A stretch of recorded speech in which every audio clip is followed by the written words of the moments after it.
स्तुवन्ति दिव्यैस्तवैः वेदैः साङ्गपदक्रमोपनिषदैः गायन्ति यं सामगाः ध्यानावस्थिततद्गतेन मनसा पश्यन्ति यं योगिनः यस्यान्तं न विदुःसुरासुरगणाः देवाय तस्मै नमः देवाय तस्मै नमः देवाय तस्मै नमः।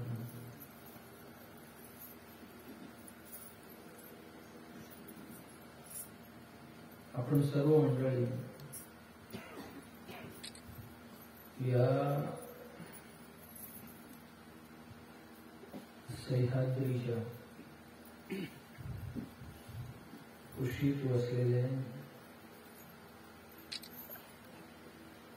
निरोम गावी सत्संगात संमिलित आहोत।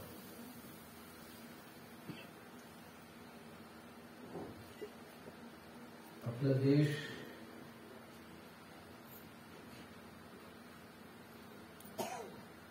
वैविध्याने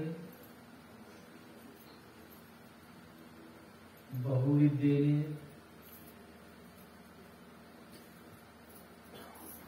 भरलेली देश आहे।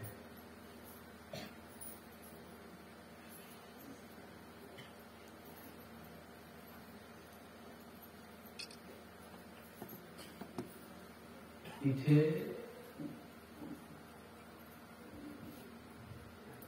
भौतिक ऐश्वर्यही आहे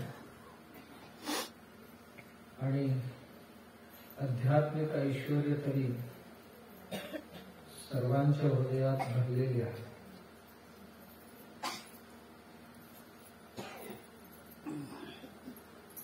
लौकिक ऐश्वर्य आमच्या भारतवासियांचा असा इथे विविध प्रकारचे जलवायू म्हणजे वातावरण, इथे समुद्र किनारा अनुभवायला मिळतो, पर्वत शिखर अनुभवायला मिळतात, अरण्य प्रदेश इथे पाहायला मिळतात, मैदानी प्रदेश इथे पाहायला मिळतो, थंड प्रदेश इथे आहे, 12ही महिने उष्णता प्रवाहणाऱ्या प्रदेशही इथे पाहायला मिळतो, वाळवंटही आहे तिथे, नदी किनारे आहेत, समुद्र किनारे जसं आहे तसे इथे काय नाही, जगात जे आहे ते सर्वही भारतात आहे। जगात नसतील एवढ्या प्रकारची माती भारतात आहे, जगात नसतील एवढ्या प्रकारची पशु पक्षी प्राणी भारतात आहेत। एका देशात एवढी प्राणी सहसा पाहायला मिळत नाही, एवढी आपल्यात आहे।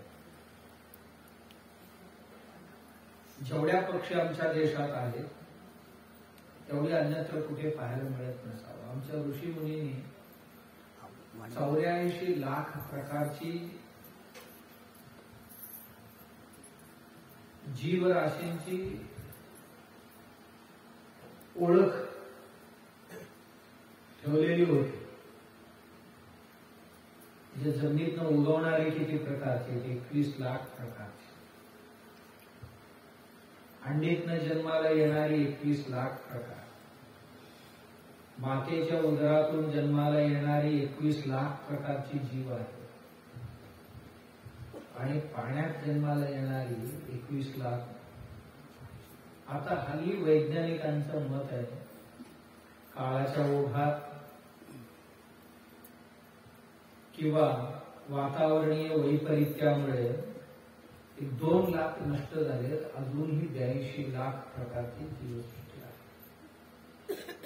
उदाहरणार्थ कोकणात आपण भात पिकवतो, भाताचे किती प्रकार असतील,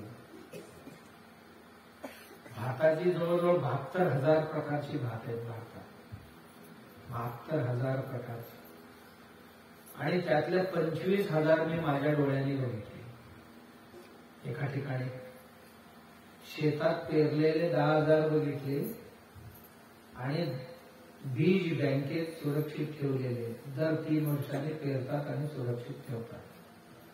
अशी 15,000 म्हणजे 25,000 प्रकारची भात मी बघितली. आम्हाला बऱ्याच लोकांना माहिती नाही की आमच्या ओढ्यात नदीत ज्याला आम्ही गवत म्हणून संबोधतो ते भाताचे प्रकार आहेत. आम्हाला माहित नाही, तर ते कळलं असतं आम्हाला शेतात पेरायची गरज पण नाही, इतके आहेत अजून. फक्त कापून आणायचं, भरडायचं आणि शिजवून खायचं. एवढे आहे. 22,000हून अधिक ज्वारीची प्रकार आहेत आपल्याकडे. एकासारखी एकाची टेस्ट नाही, दिसायला एकासारखं एक नाही, इतकी वैविध्यता आहे. नाचणी, शेकडो प्रकारची नाचणी. मी भात बघितलं, लाल भात जवळजवळ 2,000 प्रकारची होती. लाल. काळी जवळजवळ 2,000 प्रकारची होती. काळे भात म्हणतो ना आपण, ते 2,000 प्रकारची काळी भात बनवते. एका घसाला 10-10 दाणे लागल्या आणि त्याचा एक लोंब तयार होतो. अशा पद्धतीची पण भात होते. जवळजवळ हजारो प्रकारचे आंबे देशात आहेत. मी 350 प्रजाती बघितली आंब्याच्या, एका शेतकऱ्याने गोळा केलेली फक्त, पण आहेत हजारो प्रकारचे. मी फणस बघितले, नाही म्हटले तरी 70-80 प्रकारची फणस बघितली. एक फणस बघितलं मी 40 किलोचा, 40-50 किलोचा. आणि एकाकडे फणस बघितलं की 12 महिने फणसाला फळे येतात. आपल्या या सह्याद्री तिरुवनंतपुरम पासून पालघर पर्यंत हा जो पहाड आहे याला सह्याद्री म्हणतात. या सह्याद्रीतल्या एका ध्येय वेड्याने गोळा केलेले होते, करून त्याच्या शेतात लावलं होतं. मी पाहायला गेलो होतो. काय वैविध्यता आहे. केरळमध्ये एका शेतकऱ्यांच्या शेतात गेलो होतो मी. 400 प्रकारची केळी होती त्याच्यात. केळीची प्रकार 400 होती. असतील भारतात 2-4 हजार प्रकारची केळी. त्याशिवाय 82 लाख होणार आहे का? नाही. असे विविधतेने नटलेला देश आहे. आणि विविधता इथे कशालाही काही कमी नाही. सह्याद्री 14,000 प्रकारची वनस्पती आहे. या सह्याद्री आम्हाला 2-4 सुद्धा माहिती नाही. आणि असलं तरी याला काय म्हणतात माहिती, दररोज त्याच्याबरोबरच असतो. आता लाजरी कुणी बघितलं नाही, सगळ्यांनी बघितलं. काय माहिती आम्हाला त्याचा काय उपयोग करतात. कोणाला रक्तस्राव होत असेल तर ते लाजरी वाटायची आणि चमच्यावर त्याचा ज्यूस प्यायचा. नाक फुटलेले आणि कुठेतरी रक्तस्राव होतो, थांबून जातो. जनावरांची अंग बाहेर येते, ती लाजरी घ्यायची आणि भाकरी चपाती गुंडाळायची आणि देऊन टाकायचं तिला खायला. खाल्ले ती चला. अशी लाखो प्रकारची वनस्पती आमच्या अवतीभोवतीने आहेत आणि त्यांना ओळखत नाही. अनाथासारखे जगतात. आम्हालाही कोणी हात नाही मारलं, कोणी नाही ओळखलं तर आम्हाला वाटते काय म्हणून जन्माला आलो बाबा, आमची कोणच नाही की असं वाटतं ना. तसं त्यांनाही वाटते हल्लीच्या लोकांना बघून. पूर्वीची लोक ओळखत होते, त्यांच्या सानिध्यात जात होते, त्याचा उपयोग करत होते, त्यांना बरं वाटायचं. आणि एवढ्या लोकांच्या कामाला आलो असं बरं वाटायचं. आता निर्गुंडी आमच्याकडे किती प्रकारचे, एकच प्रकार बघतो. निर्गुंडीमध्ये अनेक प्रकारची निर्गुंडी आहे. निर्गुंडी म्हणतो आपण. शेकडो प्रकारच्या आजारावर त्याचा उपचार होतो. आम्हाला काय माहिती. माहितच नाही. माणसांसाठी असो किंवा पशूंसाठी असो त्याचा उपयोग करत होतो. अशी प्राणी, पक्षी, वनस्पती लाखो प्रकारचे, एवढी श्रीमंती जगात दुसरं कोणाला भेटली नसावी एवढी आम्हाला भेटली. पण एवढा असून सुद्धा आम्ही स्वतःला गरीब दरिद्र समजतो. आम्हाला देवाने एवढं दिलेले तरी आम्ही स्वतःला गरीब समजतो. तर आम्हाला माहित नाही श्रीमंत देश या दृष्टीने काय नाही. इथे सोन्याची खाणी याच देशात आहे, चांदीची खाणी याच देशात आहे. मी हिमाचल मध्ये गेलो होतो, असं चालायला लागलो तर अख्खा डोंगर चमकत होता. तिथे एक रायगड नावाचा जिल्हा आहे, रायगड मध्ये गेलो होतो. हिमाचल मध्ये एक रायगड आहे, छत्तीसगड मध्ये एक रायगड आहे, जसं आमच्यात एक रायगड आहे छत्रपतींची राजधानी, तसं हिमाचल मध्ये एक रायगड आहे. तिथल्या डोंगरावर जर गेला तर असं चांदी चमकतच असत. दगडांमध्ये जवळजवळ 50-60% असं चांदी चमकत असते आणि त्यातनं वाहून येणाऱ्या पाणी प्यायला तरी बस झालं, कुठली औषध घ्यायची गरज नाही, अशी पाणी येते. मी परवाच एका ठिकाणी गेलो होतो. दरवर्षी पाऊस पडले की माणसं चाळणी घेऊन त्या ओढ्यात नदीत जातात. सोन्याची कण वाहून येतात मातीत. प्रत्येक पावसाळ्यातनं तोळं 2 तोळे सोनं गोळा करतात त्या आजूबाजूची माणसं वाहून पाण्यात डोंगरात. पहाड सगळे डोंगर सगळे सोन्याचे, म्हणजे त्या खनिजामध्ये सोन्याची कण आहे. काय नाही करायला, पावसात वाहून येत असताना माती आपोआप बाजूला जाते आणि सोन्याची कण शिल्लक राहतात. एकदा मी गेलो होतो, सगळे चाळण आणि ही घेऊन कुठे घेऊन चालले होते. कुठे जातात पण सोनं गोळा करायला चालले. हा देश आपला, असा देश कुठे भेटेल पण नुसतं पाणी प्यावं तरी सुद्धा जेवावं लागत नाही अशी देश आहे. मी परवा एका वैद्यानं विचारलं, डॉक्टर चांगले पाणी कुठले हो? ते म्हणाले, स्वामीजी पाण्याचं किंमत आम्ही पैशावरनं करतो. त्यांना विचारलं पाण्याची किंमत किती आहे? ते म्हणाले की मी 70,000 रुपये लिटरने विकतो. कितीला? 70,000 रुपये लिटर. म्हटलं करताय का त्या पाण्याला? देशातलं कुठेतरी मोठे असं सह्याद्री सारखे डोंगरात जाऊन वाहून येणारी झऱ्याची पाणी घेतो. त्या पाण्यामध्ये त्या पाण्यावर सोन्याचा संस्कार करतो. काय करताय? लाल गुंद तापवायचा, पाण्यात बुडवायचा, लाल गुंद तापवायचा, पाण्यात बुडवायचा. किती वेळ? 1000 वेळ. ती पाणी 60-70,000 रुपये लिटर. आमचे क्रिकेटर पितात ते पाणी दर दिवशी. आपल्या देशातले मोठे श्रीमंत वगैरे उद्योगपती पितात. मी कालच एका नेत्यांचं विचारलं, दर दिवशी त्यांना 1.5 लाखाची औषध लागतात. आपल्या महाराष्ट्रात एक नेता आहे, त्यांना त्यांच्या औषधाची किंमत किती आहे? दर दिवशी 1.5 लाख रुपये. म्हणजे महिन्याला किती झालं? 45 लाख. हा 45 लाख. नाही मी कुठेतरी चुकलो. ते 1.5 कोटी होते. म्हणजे किती? बापरे. महिन्याला 1.5 कोटीची औषध लागतात. 1.5 कोटी दिवसाला 15 लाखाची औषध ते दिवसाला खातात. आपल्यातलीच आहे, नाव नाही सांगत पण. आणि जाऊन तुम्ही उभा राहा. त्यांना दिवसाला 15 लाखाचं औषध लागतं आणि महिन्याला 1.5 कोटी. 1.5 कोटी औषधाला लागते. अशी औषध आमच्यात आहेत, त्या सह्याद्रीत आहे, हे बनवून दिलेले. तुम्ही म्हणणार एवढे पाणी मागता ना, ती पाण्याची किंमतच तशी. ती घेतली की माणसाचं आयुष्य वाढतं. आतून तुम्हाला आयुष्य वाढवायचं की नाही, काय नाही, तांब्याची भांडी घ्यायची, त्या त्यामध्ये ताक घालायचं 5 लिटर. काय घालायचं? ताक घालायचं.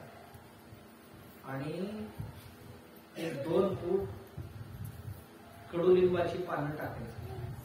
म्हणजे ती पानं असतात ना, त्याची फांदी घ्यायचं, 2 फुटाची फांदी, त्याच्यात जेवढी पानं, फांदी आणि काड्या येतील ते सगळे त्यात टाकायचे. 2 फुटाची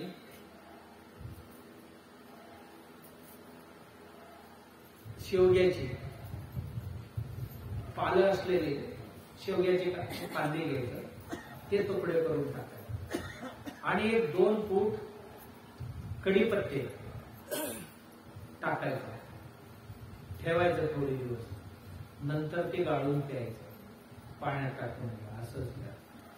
सगळी गेलेली केस काळी, पांढरे झालेले काळे होणार, सुरकुते पडलेले आहेत नाही, ते सगळे जाऊन पुन्हा चमकायला सुरू होणार. आणि जी सेल डिस्चार्ज झालेले आहे ते सेल सगळे चार्जिंग होतात. हे काय करतात आम्हाला कुठे माहिती? आमच्या घराभोवती सगळेच आहेत. कडलिंब नाही भेटत तर काळीचे काय येते कोकणात, त्याच्या बदल्याला ते. म्हणजे आमच्या वनस्पती किती मौलिक आहेत, किती किमतीचे आहेत, आम्हाला कुठे माहिती बाबा हे सगळे. मी एवढ्यासाठी सांगत होतो, एवढ्या श्रीमंत देशात राहणारे सगळे दरिद्र आम्ही. नेहमी आम्हाला कधी या श्रीमंतीची अनुभवच होत नाही, जाणीवच होत नाही, अनुभव होत नाही. आम्ही एवढा श्रीमंत आहोत असं कुठे कधी वाटले आम्हाला? विचारलं तर गाणं गायला सुरू करतो दारिद्र्य. का? तर मी नेहमी म्हणतो, राजा रस्त्याने चालला होता, आपल्यासारखा एक तरुण असं गाणं गात होता, काय माझ्या नशिबात आली, आई वडील आधीच गेले होते, एकटाच होता, माझ्यासारख्याला आता शिकलं होतं, चांगला इंजिनियर झाला होता, पण आता माझ्यासारख्याला कोण पोरगी सुद्धा देईना झाली तिथे. खेड्यात राहिला तर आणखी देत नाही, मुंबईत राहिला तर मग फ्लॅट आहे का, 2 BHK आहे का, जणू का त्या घराबरोबरच लग्न करते, त्या पोराबरोबर नाही. अशा पद्धतीची आपली डिमांड आहे की नाही? असा करतो. म्हणजे आपल्याला काही किंमत नाही, आपल्या घराला किंमत आहे, पण आपल्याला माणूस म्हणून आपल्याला काही किंमत नाही. भाजी वागवतात, आता काही त्याला नाही लागलं. का असं झालं? भोगवादाच्या मागे लागलो म्हणून असं झालं. अध्यात्मवाद विसरलो, वास्तवतावाद विसरलो, भोगवादाच्या मागे लागलो, आणि भोगवाद आम्हाला नेऊन आता जे जिवंत आहे त्याच्यापेक्षा जड किंवा निर्जीव आहे त्याला महत्व प्राप्त करून केलं. उपयोग असा काही नाही, नुसता कपाटात असला तरी सुद्धा त्या माणसाला किंमत. उपयोग किती लोक किती करतो? जेवायला 2 भाकरीच लागले, 2 चपात्या लागतात, आणि थोडासा भात आणि 1 भाजी लागते, दुसरं काय लागणार आहे? आता मी मगाशी म्हटलं ना की दिवसाला 3 लाखाचं औषध, 30 लाखाचं औषध घेणारा किंवा महिन्याला 1.5 कोटीचं औषध खाणारा खातो काय जेवायला? एवढंच नाही. मग असून करायचं काय त्याचं? एवढं कोटी त्यांना खर्चाला लागते तर असेल किती? ही संशोधनाचाच विषय आहे. मी सहज विचारलं, म्हणाले की 60 लाख कोटीच्या आसपास असतील. काय तर आपण कमवलेलं आहोत तर जगायला खर्च करायला काय अडचण काय? तर ह्या सर्व सांगण्यामागे हेतू एवढंच की कोणाला किती लागते माणसांना, जागाही तेवढंच लागते. काय माझ्याकडे संपत्ती अपार आहे म्हणून काय घरवर लोळतो थोडंच, तेवढं 3/7च लागणार. 3/7 झोपायला बसायला एवढं काय लागणार आहे? खोल्यात तुम्ही 3 BHK घ्या नाहीतर 5 BHK घ्या. बसायला जागा किती लागणार आहे? झोपायला जागा किती लागणार आहे? झाडायला भरपूर लागते. पण झोपायला किती लागतं? तेवढंच लागणार आहे. कुठल्या कोपऱ्यातच झोपायचं. एकांत विचारला नाही. 45 लाखाला एक संडास खरेदी करून आणलं आणि हॉलमध्ये ठेवलं मुंबईत. एक मोठ्या श्रीमंताचा मुलगा असा निघाला. वडिलांनी अपार कमवलेले होते. बाजारात गेलं, बघितलं 45 लाखाला 4x4चा संडास रेडीमेड. म्हणजे प्रदर्शनाला ठेवावं असं होतं. आणून घरात ठेवला तो बाजार. त्या संडासला गेलाच नाही, दाखवायला ठेवला आणि कोपऱ्यात झोपत होता.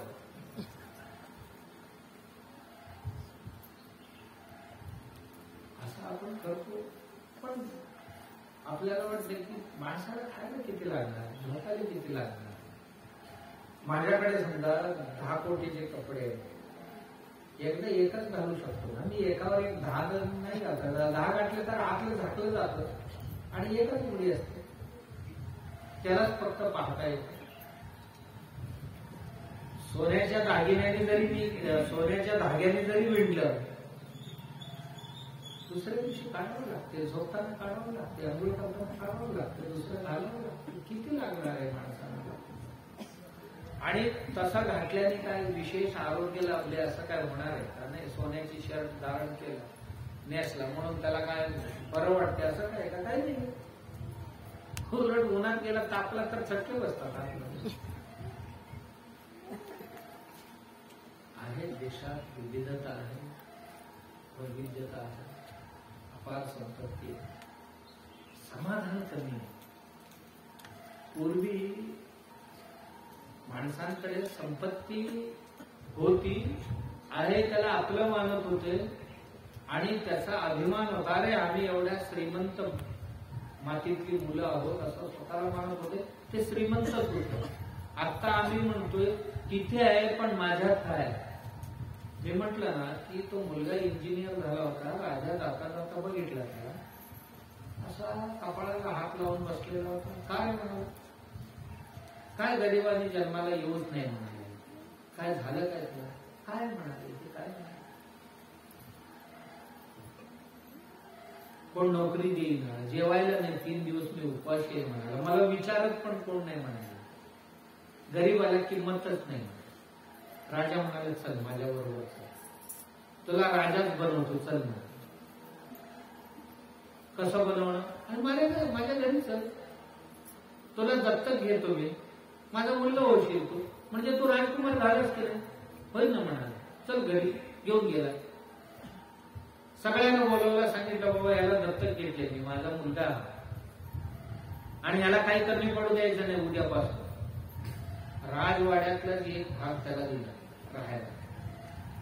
मग राजाला जे काय मिळते, कपडे तसलीच कपडे होती, अंथरूण तसली, झोपायला गाद्या पलंग त्यातले, जेवण त्यातले आणि पैसे अडका काही कमी नाही. त्याला जेवढा मागतो तेवढे देत जाऊ म्हणाले. बरं वाटलं त्यालाही. त्यालाही लोक नमस्कार करत होते, जाता येता मुद्रा करत होते. बरं वाटलं.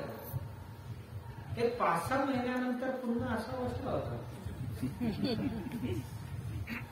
मग तो राजाला म्हणाला काय झालं बाबा, आणि नाही मी आता जायचं ठरवलं म्हणाला. जायचं ठरवलं का बरं, नको म्हटलं. काय काय कमी पडलं का, कोण काय बोलले का? नाही नाही, कोण राजकुमार का कोण बोलणार. मी राहतो राजवाड्यामध्ये, तुम्ही सांगितलं माझा मुलगा, लोकांनी पण मानलं. मला काय खायला कमी नाही, प्यायला कमी नाही, नेसायला कमी नाही, फिरायला कमी नाही, सगळे आहे म्हणे. पण महाराज माझं मन असं म्हणते की सगळे राजाच आहे आणि तुझं काय असं म्हणते. कळलं का तुम्हाला? ही सगळी कोणाची, राजाची म्हणजे बाबाची. पण तुझं काय. आता बऱ्याचशा पोरांच्या मनात असंच आहे की हे सगळे बाबाच आहे आणि माझं काय.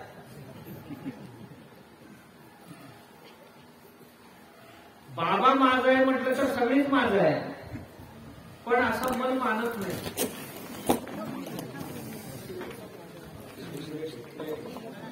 फोटो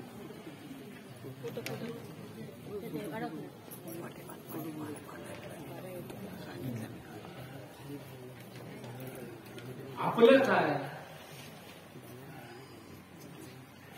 राजा म्हणाला, बाबा असं काय करू नको, तुला पाहिजे तर मी लिहून देतो. नाही, तुम्ही लिहून द्याल, पण माझं मन म्हणते हे सगळे, पण यात माझं काय? म्हणजे नाव लागलं तरच मला आनंद होते, नाव नाही लागलं तर आनंद होत नाही. उपभोगाला काही कमी नाहीये, भोगायला काही कमी आहे का? सगळे, पण त्याच्यावर नाव नाही एवढंच दुःख. एवढंच म्हणजे सगळी दुःख त्यात नाव नसल्या कारणे. आहे एवढी जमीन, 140 कोटी, सगळ्यांचे नाव लागायला दिला तर ही जागा पुरणार आहे. सगळ्यांचे नाव जर भरायचं ठरवलं तर जागा पुरणार आहे का? पण सुख दुःख हे मानण्यावर असते, लिहिण्यावर नाही. पण माणूस म्हणतो लिहिण्यावरच मिळेल.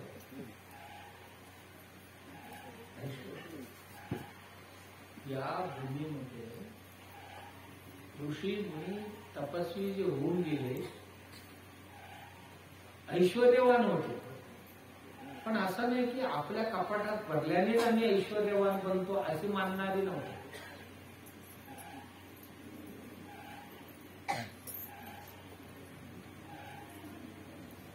ही पृथ्वी परमात्माची, परमात्मा माझ्यात आहे.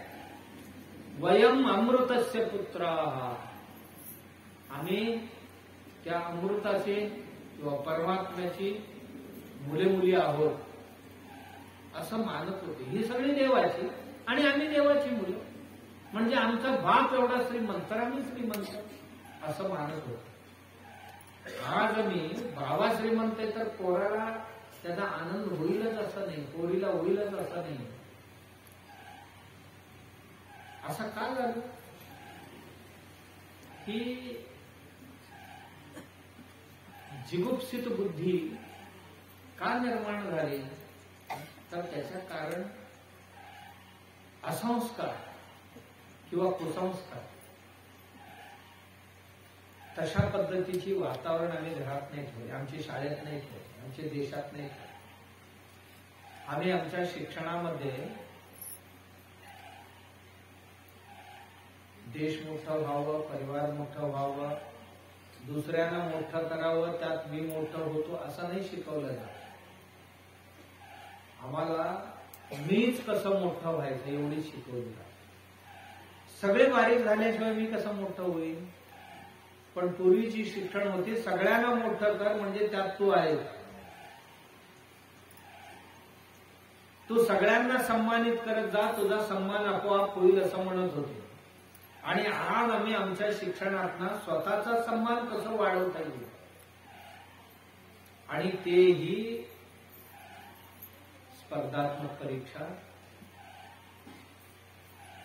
प्रश्नोत्तर, बुद्धिमत्ता याच्या सहाय्याने कसं होऊ शकतं?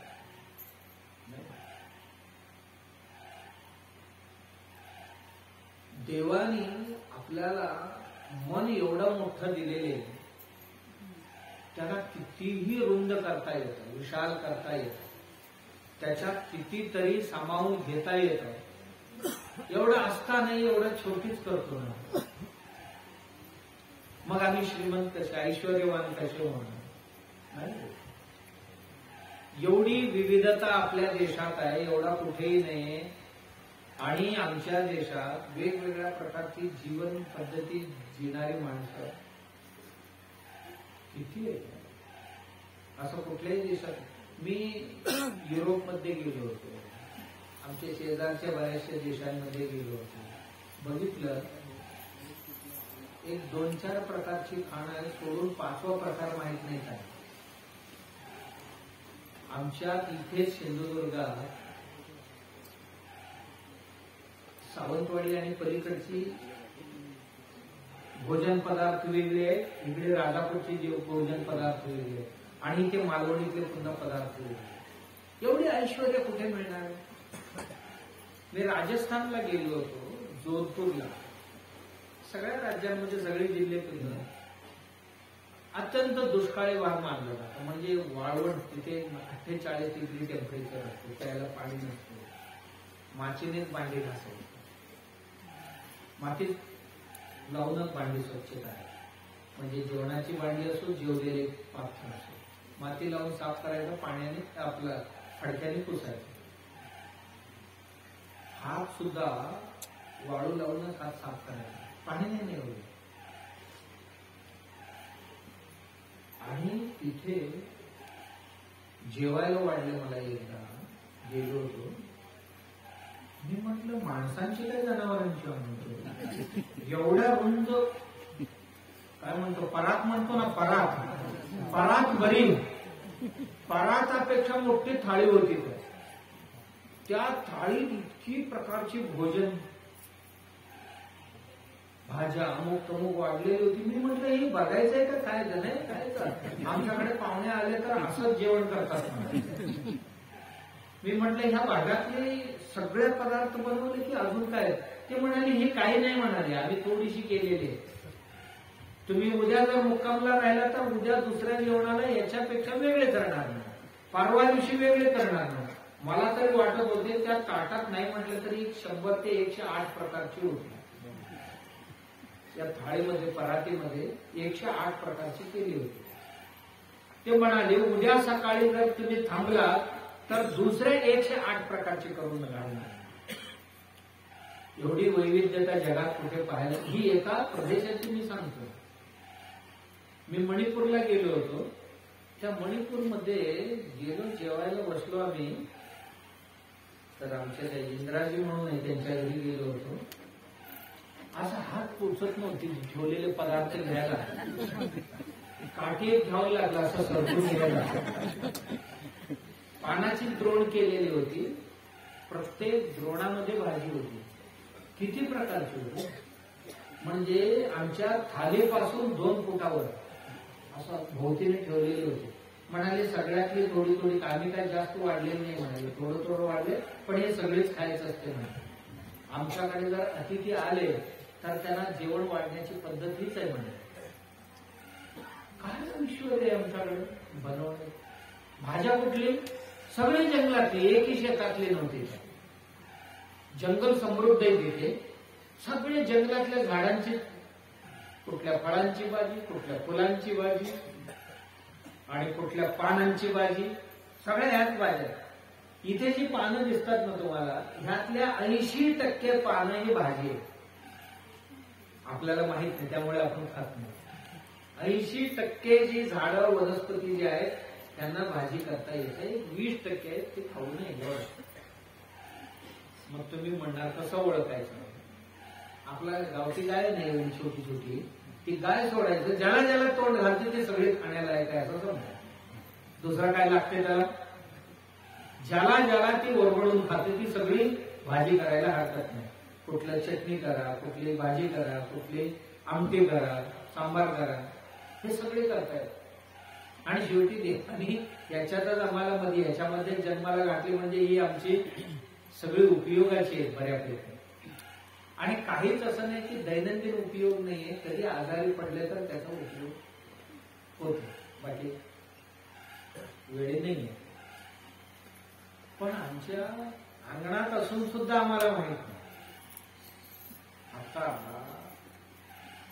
महिलांना रक्तहीनतेची एक समस्या सतावत असते, ज्याला ॲनिमिया म्हणतो. रक्त कमी असते, हिमोग्लोबिन कमी असतात महिलांना. किती, कोणाला 6.5 आहे, कोणाला 8.5 आहे, कोणाला 10.5 आहे. असायला पाहिजे 14 पर्यंत, पण कमी असते महिलांना. पण त्यांना माहित नाही की देवाने आपल्या अंगणातच शेवगा दिलेली आहे. ह्या शेवग्याची पानं जरी टाकलं आमटीमध्ये, भाजीमध्ये, रक्तहीनतेची समस्या पुरा नष्ट होऊन जाते. आपण ताकदवार बनतो, रक्त बनायला सुरुवात होती. ही माहित नाही ना आम्हाला, काही लागत नाही. एक तर ते शेवग्याची शेंग, नाहीतर शेवग्याची पानं. शेवग्याची शेंग्यापेक्षा शेवग्याची पानं एक नंबर. शेवग्याच्या झाडाखाली बघा असं थप्पी लागलेली असते, पान पडलेले असते. आम्ही कधी उपयोग करतो. जर पडलेली पानं साफ करून घ्यायचं, स्वच्छ धुवून वाळवायचं, पावडर करून बाटलीत ठेवला आणि दर दिवशी एवढी अर्धा चमचा पण नाही दिवसाला, त्याच्याही अर्धा जर घेतला तर तुम्हाला कुठलीच आजार होत नाही. एवढं चांगलं अमृत आमच्या दारातच देवाने ठेवले, पण आम्ही त्याच्याकडे वळून बघतच नाही. नाही दारात ते असू नये म्हणतो. आणि काही म्हणतो, एक माणूस म्हणतो अरे दारात ते शेवगा असू नये. मग तू कुठे आता त्याला काय फास लावून मारायला जाणार आहे तू? आणि ते मेले तरी मरू देत नाही, कुठून पडते खाली. इतका चांगलं आहे, विविधता आहे. आणि त्यातल्या त्यात या 7-8 ज्या पर्वतरांगा आहेत आणि 7-8 नदी प्रणाली आहेत आणि त्याच्यामध्ये भारत बसलेले. म्हणजे उत्तरेत हिमाद्री, हिमाद्रीच्या खाली कैलास पर्वत श्रेणी, महेंद्र पर्वत श्रेणी, विंध्याद्री, आणि राजस्थान आणि गुजरातला आलो अरावली पर्वत श्रेणी. त्याच्या खाली आलो की सह्याद्री, खाली असं गेलो की उटीकडच्या बाजूला गेलो की नीलगिरी, आणि त्याच्या या बाजूला आलो तर ही सह्याद्री, त्याला पश्चिम घाट म्हणतात. एवढा श्रीमंत प्रदेश. आणि या मातीत परशुरामांचा वास्तव्य होतं. असं इतिहास काळामध्ये एक महापुरुष होऊन गेला आमचा, ज्ञानी होता, पराक्रमी होता, एकाच्या ठिकाणी 2 शक्ती भरलेले होते. राजर्षी पण होता, ब्रह्मर्षी पण होता, जो महान क्षत्रिय पण होता. का प्रसंग त्याला क्षत्रिय बनवलं, आणि संस्काराने आध्यात्मिक होता. तो परशुराम जिथे जिथे चालला आहे ती भूमी पावन भूमी असं मानली जाते. ह्यालाच कोकण भूमी असं म्हणतात. म्हणजे ही तिरुवनंतपुर आपल्या कन्याकुमारीला सुरू होते, पालघरच्या इथपर्यंत जाते, तिला सह्याद्री म्हणतो. एका बाजूला समुद्र आहे आणि एका बाजूला जंगल आहे आणि डोंगर आहे. परशुराम ही या प्रदेशाला 21 बार प्रदक्षिणा केली. का? त्याच्या वडिलांच्या मृत्यूला कारणीभूत झालेल्या क्षत्रियांना निक्षत्रिय पृथ्वी करून टाकेल म्हणून, कुठे शिल्लक राहतील उरलेले म्हणून आपल्या सैन्य समवेत 21 वेळ प्रदक्षिणा करून त्यांच्या वडिलांना मारलेले जमातीची जी लोक होती त्यांना संपवायचा प्रयत्न. सगळे संपत नाही तो भाग वेळ, पण त्यांनी प्रतिज्ञा केली. एक पराक्रमी होते, वीर शूर होते. दुसरा त्यांचा स्वभाव मातृपितृ आज्ञा परिपालन करणारे. लहानपणी इतकं गुणी आणि संस्कारी बाळ होता परशुराम. वडिलांनी रागाच्या भरात एकदा आईला मारायला सांगितलं. म्हणाले कसं मारायचा? आई देवी असते असं तुम्ही सांगितलंय. अरे मी सांगतो ना, आता पण सांगतो तर मारतो म्हणाल, मारून टाकला. शाबाश म्हणाला वडील, मारला असतो. काय पाहिजे? वर घे तुला, वर मागून घे तुला देतो. आईचं जीवदान करा. मुलगा म्हणावा याला वडिलांची आज्ञा पालन केलं, आता तुला काय वर पाहिजे म्हटल्यानंतर माझी आई जिवंत व्हायला पाहिजे. द्यायच असेल तर घेते, नाही तर नको देऊ. वडिलांनी पुन्हा जिवंत केलं. असा हा परशुराम,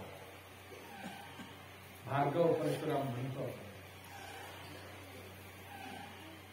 अनंत काळ राहिलेला माणूस आहे, खूप वेळ राहिलेला.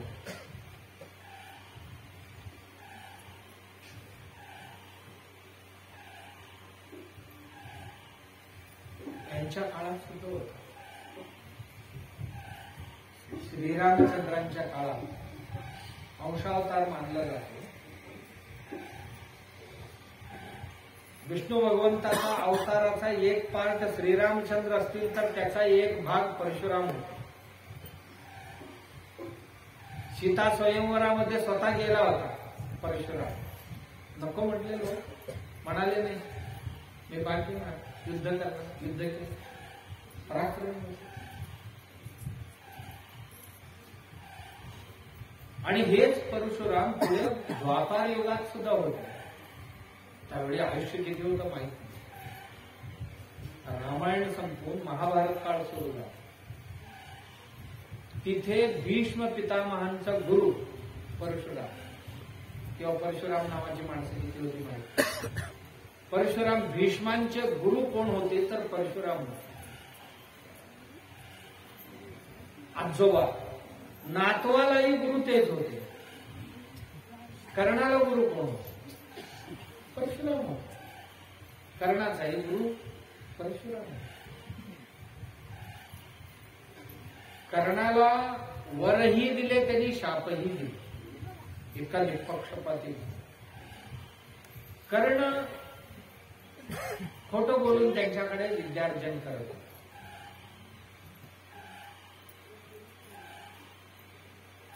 शेवटला सिद्ध झालं की हा खोटा बोलला. जी विद्या कुणाला देत नव्हती ती सगळी विद्या कर्णाला दिली होती. शेवटला म्हणाले जर माझ्याकडे खोटं बोलून शिकला असेल योग्य वेळी तुझी विद्या, तुला दिलेली विद्या निकामी होऊन जाईल. त्याला कळलं या रणांगणामध्ये काय करावं. अत्यंत कठीण प्रसंगाला, त्या कठीण प्रसंगात कसं वागावं हे सुचलं नाही म्हणून कर्ण मृत्यूला प्राप्त. पण अत्यंत श्रेष्ठ विद्या संपादित केलेल्या व्यक्तींमध्ये भीष्म परशुरामांचा श्रेष्ठ शिष्य. श्रेष्ठ शिष्य काही येत नाही असं नाही. एवढी विद्या त्याला दिली. शास्त्रविद्या दिली, अध्यात्मविद्या त्याला दिली, व्यापार विद्या दिली, सर्व विद्या दिली भीष्माला. म्हणून भीष्म एक महातपस्वी बनतो. एवढंच भीष्माला अनेक सिद्धी सुद्धा प्रदान केली.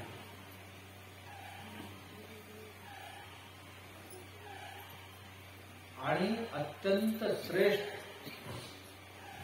गुरु आज्ञा पालक शिष्य म्हणून प्रसिद्ध झाले भीष्म. भीष्मासारखा शिष्य मिळवणं हे गुरुलाही श्रेयस्कर वाटावं आणि घोषणावा वाटावं असं होतं. परशुराम परशुरामांच्या आश्रमामध्ये हजारो विद्यार्थी अध्ययन करत होते. कोणालाही नाकारले नाही. सगळ्यांना विद्या बुद्धी सर्व दिली. परशुराम म्हणजे चतुरता जी आपण आता दासवदात ऐकली. अत्यंत श्रेष्ठ आणि जागृत आणि चतुर व्यक्ती. एक वेळ एकच काम नाही, एक वेळ अनेक काम करणार. एकाच वेळी अनेक प्रकारचे काम करण्याची क्षमता असणं म्हणजे त्याला चतुरता म्हणतात. आम्ही प्रवचन ऐकायला बसलो म्हणजे प्रवचनच ऐकत बसणार. पाठीमागे येऊन कोण लाथ मारून गेला तर कळणार नाही असं नाही. कान पुढे असतील तर डोळे पाठीमागे असतील असं. काही माणसांना ही विद्या आहे, त्याला शिकवायचं असते की पाठीमागून येणाऱ्यांना कसं ओळखतो. पाठीमागे राहू दे, पुढे आलेल्यांनाच ओळखता येत नाही. आम्हाला ओळखता येते नाही. मला माहित नव्हता बघा तो इतकं गोड बोलला आणि असं केला, ठगून गेला मला. म्हणजे जो माणूस महिनाभर बरोबर राहिला त्याला ओळखता येत, वर्षभर बरोबर राहिले त्याला ओळखता येत नाही. काही लोक आयुष्यभर राहिले तरी त्याला ओळखता येत. का? चातुर्य नाही. माणसं ओळखता येत नाही, प्राणी ओळखता येत नाही, जनावर ओळखता येत नाही. एखादे प्राणी समोरून आले तर ते प्राणी पाहिल्यानंतर ओळखायला पाहिजे त्याचा धाव कुठपर्यंत आहे आणि किती आहे. माणसं तरी राहिले बाजूला, प्राण्यांची सुद्धा हालचाली बघून हे ओळखता आलं पाहिजे. देवाने सगळ्यांमध्ये व्यवस्था ठेवलेली आहे, पण जगण्याची काय ठेवलेली नाही. सर्व जातीमध्ये मनुष्यच असं नाहीये, किडे, मुंगी, माशी आणि मधमाशी या सगळ्यांमध्ये ही व्यवस्था. मी परवाच एका तज्ञांशी बोलत होतो. त्यांनी आपला हयात सगळे मधमाशांसाठी घालवला. ते मधमाशाशिवाय दुसरा काही बोलत नाही. जवळजवळ आयुष्याचा 30-40 वर्ष त्यांनी मधमाशांबरोबर राहिलं. मधमाशांची भाषा त्याला येते, मधमाशांची जीवनच सगळे ओळखते, त्यांची जीवन पद्धती कसं चालते.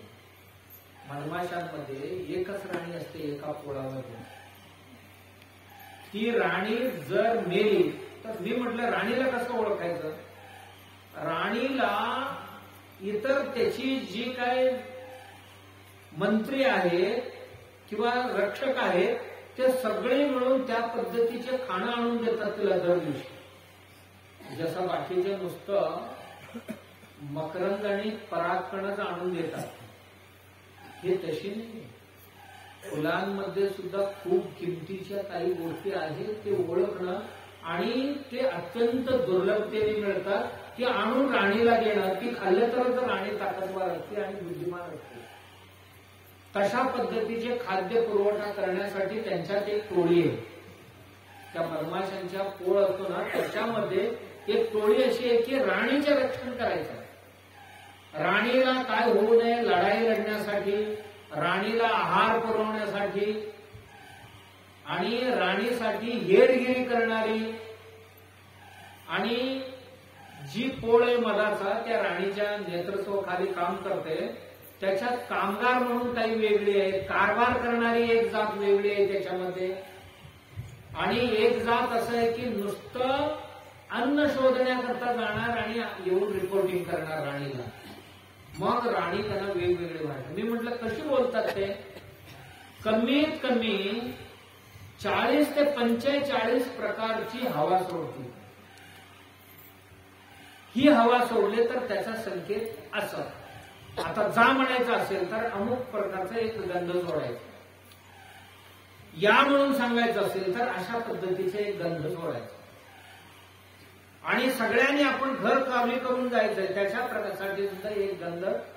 आणि लढाई करा म्हणून सांगण्याकरता एक, लढाई थांबवा म्हणून सांगण्याकरता एक, असं 40-45 प्रकारची वेगवेगळी गंध सोडणं म्हणजे त्यांचं बोलणं आहे की नाही. व्यवस्था जनावरांमध्ये सुद्धा आपल्याला आपलीच कळे ना, आता त्यांची कधी समजून ताटात वाढलेले काय म्हणतात ते कळत नाही. लोक खाणारे आम्ही बनवलेले आहे. अशी व्यवस्था आहे. मुंग्यांमध्ये अशीच व्यवस्था आहे, माकडांमध्ये अशीच व्यवस्था आहे. माकडंही अशीच आहे.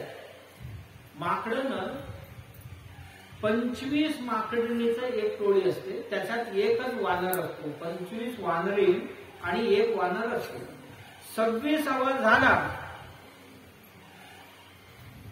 त्याला ठेवत नाही. मग ह्यातले 5-7 गोळा करून दुसरा एक नर असतो पाठोपाठ फिरत असतो, त्याला आज टोळीत घेत नाही. एका वानरांच्या टोळीत एकच वानर असणार, बाकी सगळी वानरी नसणार. आणि दुसरा जर जन्माला आला तर तो पहिलं वानर असतो ना, लाता घालून हाकलून काढतो त्याला, आपल्या टोळीत ठेवत नाही. ते मागे मागे मागे मागे असं फिरत असते. मग ह्यात वानरिणींची संख्या जास्त झाली तर एक 7-8 गोळा करून तुला देतो जातो. मग त्यांनी स्वतंत्र टोळी तयार करायची. आणि कुठे जायचं, काय करायचं हे सगळे त्या आपल्या राजाला विचारल्याशिवाय प्रजाने काय काम करायचं नाही. सिस्टम खूप भारी आहे. आमच्या बाबाचा ऐकणं झाले तो इथे वाहन जो आहे ना त्यांचा यजमान, त्याचाही सगळे 25चे 25 आहेत. चुकून सुद्धा एकही आज्ञा मोडणार नाही. सांगण्याची प्रकार आहे त्यांची एक भाषा आहे. मुक्कामाला कुठे जायचं आहे राजा ठरवतो. आज काम काय करायचं राजा ठरवतो. आज खायचं काय प्यायचं काय सगळे त्यांचा तो प्रमुख ठरवतो.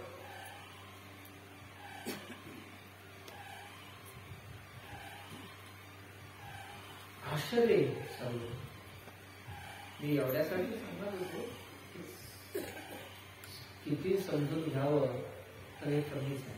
आम्हाला सगळी समजते असं म्हणजे ओळखण्यासाठी सांगत होतो मी आपल्याला, होय ना. नाहीतर ही वानर कशाला आले, ते मजा कशाला आले, कशाला आले, हे काय अध्यात्म आहे का असं तुम्हाला वाटेल. नाही, हे सर्वही या सगळ्यांमध्ये आत्मा आहे.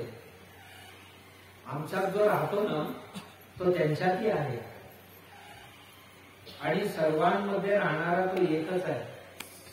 फक्त ज्याला त्याला जे शरीर मिळालेले त्याचा उपभोग, त्या शरीराचा उपयोग करून आनंदाने राहण्याचे प्रयत्न करतात.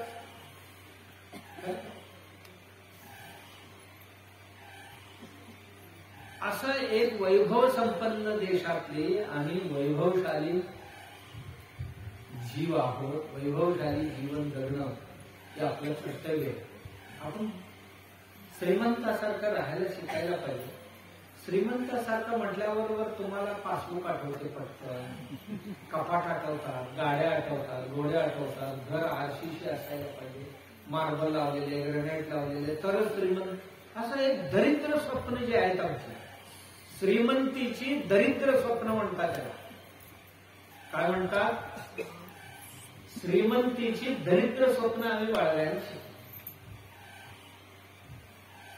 डोळ्यांना मुद देणारी, आनंद देणारी ही जी झाडं आहेत ती पाहिल्यानंतर आम्हाला आनंद वाटते की नाही. लोक जातात कुठे कुठे तरी फिरायला जातात. हा, इथे एक व्ह्यू पॉइंट आहे म्हणतात, तिथे पाहिले की असं मस्त पैकी दिसते. पाहिल्यानंतर आनंद वाटायला पाहिजे की नाही? वाटायला पाहिजे. मग ते अमुक व्ह्यू, तमुक व्ह्यू असं म्हणतात. इथे कोकणात आले तर प्रत्येक गावात कसलीच व्ह्यू आहे. माणसं ही सोडतात आणि दुसरीकडे सिंगापूरला जातात आणि कोण बँकॉकला जातो. बँकॉक सिंगापूरमध्ये काय असं कोकणासारखे येतो. तिथे जाणार, 5 स्टार हॉटेलमध्ये राहणार, पैसे दिलेले असतो, खिडकीतनं बघणार काय काय काय. मग ते घेऊन जाऊन एक कुठल्या तरी बाळ बोललो, अरे बापरे काय अद्भुत म्हणणार नाही, येऊन सगळ्यांना सांगत सुटणार. खेड्यात येत नाही, कधी बघत नाही काय झाडे आहेत, किती प्रकारची आहेत आणि यात प्राणी पक्षी किती वैभवशाली आहेत याच्याकडे आम्ही बघतच नाही. म्हणून आम्ही आणि हे पाहण्याकरता काय लागते सांगा? हे पाहणं, अरे वा सुंदर आहे असा आनंद घ्यायला का पैसे लागतात? नाही, आमचे स्वभाव तसं नाही की आहे सगळे ठीक आहे पण माझ्या अंगणात का नाही, हे सगळे माझ्या शेतात का नाही, किंवा हे सगळे आहे ना याची 7-12 माझ्या नावावर का नाही. मग नंतर काय का होईना 7-12वर माझं नाव आहे म्हटले की मला आनंद वाटते. एवढी दरिद्र स्वप्न कोणाचे का होईना, कोण बंदी घातली याला पाहू नका म्हणून. त्याचा वास काय वाऱ्याने येणार नाही आमच्या नाकापर्यंत, फुलांची त्या पानांची येतं ना.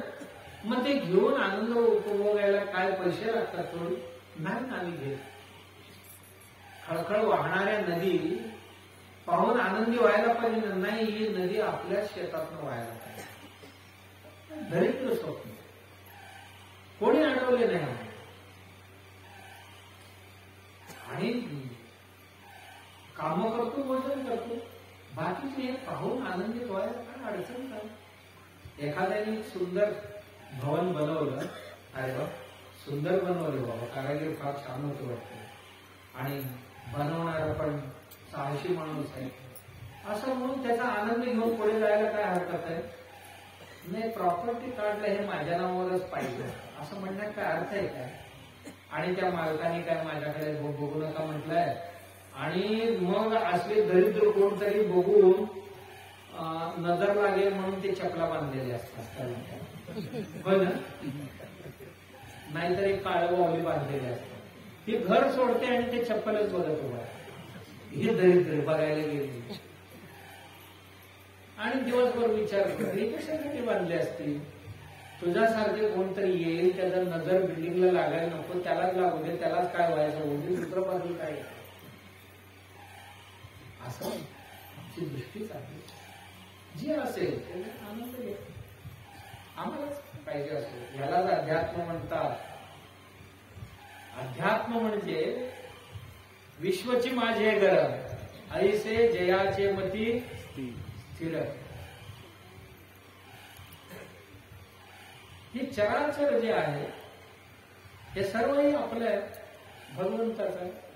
आणि पाहायला, ऐकायला, सुंघायला, हिंडायला, फिरायला देवाने दिलेलं. ते सोडून गावाच्या मागे का मनाला इतका छोटा टाकला. म्हणून सद्गुरू भगवंत आपल्याला हेच उपदेश करतात की हृदय किंवा मन विशाल करणं म्हणजे आपलं असं म्हणावं. माझं एक म्हणण्यापेक्षा आपलं हे म्हणायला पै आपुले भेदे विना माझे जाणीजे एकपणा. त्या भगवंताची शरणागती अशा पद्धतीने ऐश्वर्यवान जीवन व्यतीत करण्याची बुद्धी शक्ती सद्गुरू भगवंतांना सर्वांना देऊ.